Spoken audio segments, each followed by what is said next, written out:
ഇന്ത്യയെ എങ്ങനെയെങ്കിലും തകർക്കുക എന്നതാണ് നമ്മുടെ അയൽ രാജ്യമായ പാകിസ്ഥാന്റെ ഏറ്റവും വലിയ ആഗ്രഹം. ഇന്ത്യയിൽ സമാധാനം ഒരിക്കലും ഉണ്ടാകരുത്. എപ്പോഴും അസ്വാസ്ഥ്യങ്ങൾ ഉണ്ടായിക്കൊണ്ടിരിക്കണം. ഇന്ത്യക്കുള്ളിൽ കലാപം ഉണ്ടാകണം.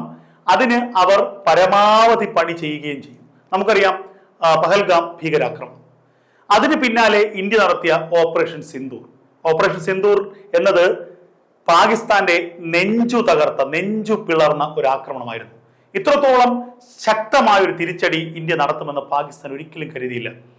ഇന്ത്യ അവിടെ ലക്ഷ്യം വെച്ചത് പാകിസ്ഥാനിലെ സാധാരണ ജനങ്ങളെയോ പാകിസ്ഥാന്റെ സൈനിക കേന്ദ്രങ്ങളെയോ ഒന്നുമല്ല. പാകിസ്ഥാൻ പാലൂട്ടി വളർത്തിയ പാകിസ്ഥാനിലെ ജെയ്ഷെ മുഹമ്മദിന്റെയും ഹിസ്ബുൾ മുജാഹിദിന്റെയും ഒക്കെ കേന്ദ്രങ്ങളെയാണ്. ഭഗവൽപൂർ, പാക് അധീന കാശ്മീരിലെ ഭഗവൽപൂരിൽ സ്ഥിതി ചെയ്തിരുന്ന ഈ കേന്ദ്രങ്ങളൊക്കെ തന്നെ ഇന്ത്യ തകർത്ത് തരിപ്പണമാക്കി. അതിന് പിന്നാലെ പാകിസ്ഥാൻ അല്പം ഒന്ന് അടങ്ങിയതാണ്. പിന്നാലെ പാകിസ്ഥാന്റെ കുതന്ത്രങ്ങൾ വീണ്ടും മറനീക്കി പുറത്തു വന്നു. പാകിസ്ഥാൻ സൗദി അറേബ്യയുമായി ആണവ ആയുധ കരാർ ഉണ്ടാക്കി. അതിന് പിന്നാലെ വീണ്ടും പാകിസ്ഥാൻ ഇന്ത്യയെ വെല്ലുവിളിക്കുന്നു. ഇനിയും ഇന്ത്യ മര്യാദയ്ക്കിരുന്നില്ലെങ്കിൽ ഇന്ത്യക്കെതിരെ പാകിസ്ഥാനിൽ നിന്ന് ആക്രമണം ഉണ്ടാകും.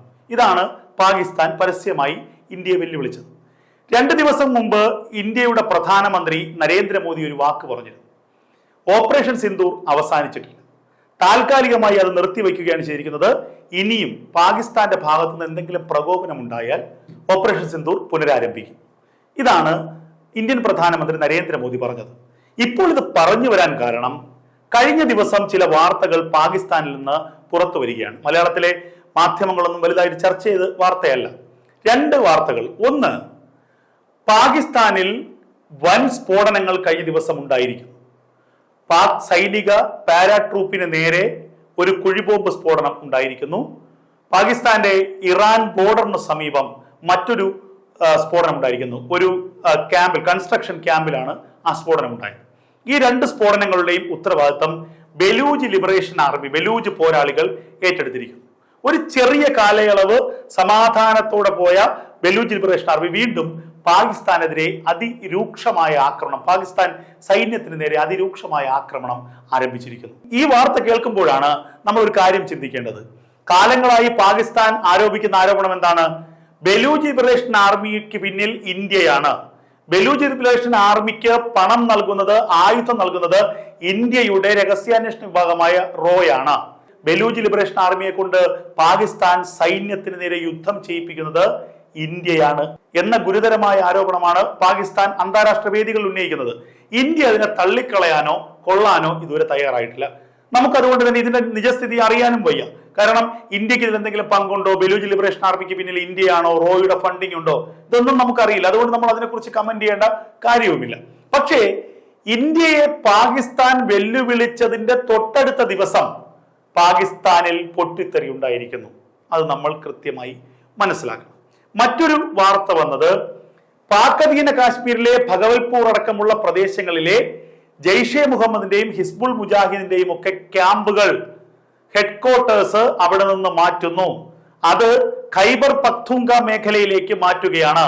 ഖൈബർ മേഖലയിലെ പർവ്വതങ്ങൾക്ക് താഴെയുള്ള വലിയ കിടങ്ങുകളിൽ പുതിയ ഹെഡ്ക്വാർട്ടേഴ്സ് നിർമ്മിച്ച് അവിടേക്ക് ജെയ്ഷെ മുഹമ്മദിന്റെയും ഹിസ്ബുൾ മുജാഹിദിന്റെയും ആസ്ഥാനങ്ങൾ മാറുന്നു.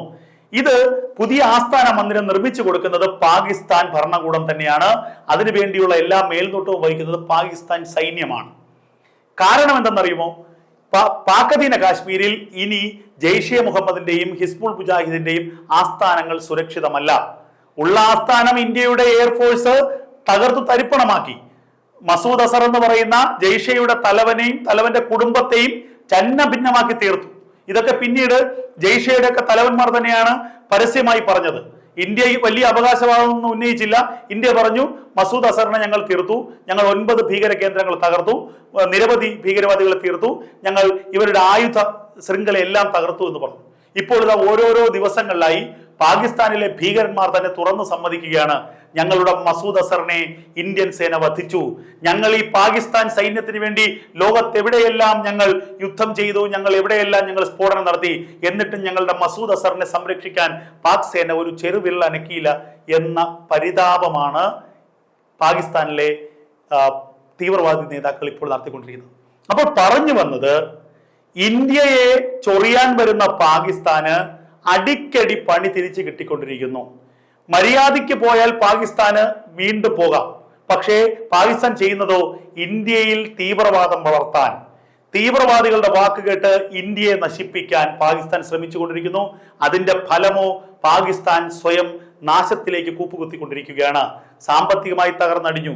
ആഭ്യന്തര കലഹം, അത് ബലൂച്ച് ലിബറേഷൻ ആർമി മാത്രമല്ല, അഫ്ഗാനിസ്ഥാൻ എന്നുള്ള താലിബാൻ കയറി നിരവധി ഗ്രാമങ്ങൾ പിടിച്ചടക്കി. ഒരു ഭാഗം താലിബാൻ പിടിച്ചടക്കുന്നു, മറുഭാഗം ബലൂച്ച് ലിബറേഷൻ ആർമി പിടിച്ചടക്കുന്നു. പിന്നെ ആഭ്യന്തര മതസംഘടനകൾ തമ്മിലുള്ള തർക്കം. ഇതിനെല്ലാം പുറമെയാണ് ഈ ജെയ്ഷയുടെയും ഹിസ്ബുള്ളയുടെയും ഒക്കെ വാക്ക് കേട്ട് ഇന്ത്യക്ക് നേരെ തിരിഞ്ഞ് ഇന്ത്യയിൽ നിന്ന് ഏറ്റുവാങ്ങുന്ന തിരിച്ചടി. എന്തായാലും സൗദി അറേബ്യയുമായി ഒരു കരാർ ഒപ്പിട്ടതിന്റെ പേരിൽ ഇന്ത്യക്ക് മുന്നിൽ ഞെളിഞ്ഞിരുന്ന് വെല്ലുവിളിച്ച പാകിസ്ഥാന് തൊട്ടടുത്ത ദിവസം തന്നെ പണി കിട്ടിയിരിക്കുന്നു. പാകിസ്ഥാനിൽ വമ്പൻ സ്ഫോടനങ്ങൾ. അത് മാത്രവുമല്ല, ഇന്ത്യയുടെ ആക്രമണം ഭയന്ന് ജീവനും കൊണ്ടോടുകയാണ്, ആസ്ഥാനവും പൊളിച്ചു കൊണ്ടോടുകയാണ് പാകിസ്ഥാനിലെ പേരുകേട്ട ഭീകര സംഘടനകൾ.